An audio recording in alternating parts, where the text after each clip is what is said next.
Start. अध्यक्ष महोदय, मैं आपका आभारी हूं कि आपने मुझे बोलने का अवसर दिया। स्टॉप।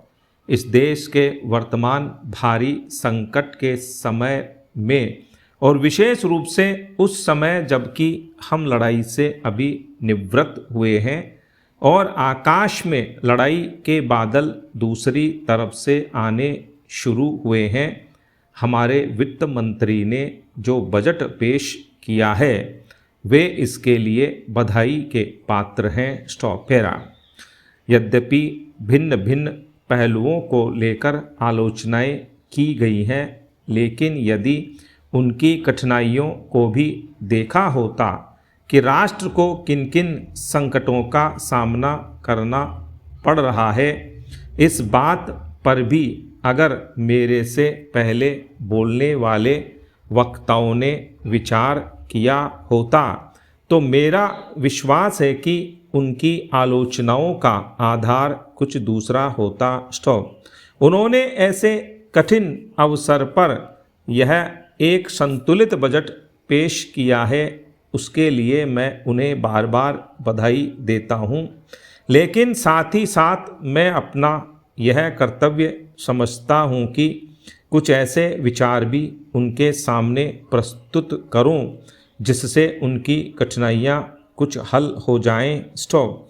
उदाहरण के रूप में विगत 2 वर्षों में लेखा जोखा कमेटी में बैठने के समय मुझे ऐसा अनुभव हुआ है कि इस देश में 2-3 इस प्रकार की त्रुटियां मौजूद हैं जिनको दूर करने के लिए, जिनकी जांच करने के लिए यदि कोई एक कमेटी या आयोग बिठा दिया जाए तो राष्ट्र को, राष्ट्र की सरकार को, राष्ट्र के विकास कार्यों को और राष्ट्र की रक्षा व्यवस्था के लिए करोड़ों नहीं अरबों की व्यवस्था फौरन हो सकती है। स्टॉप।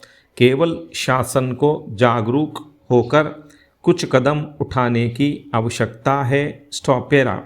अभी कुछ छिपे हुए धन का जिक्र किया गया। स्टॉप।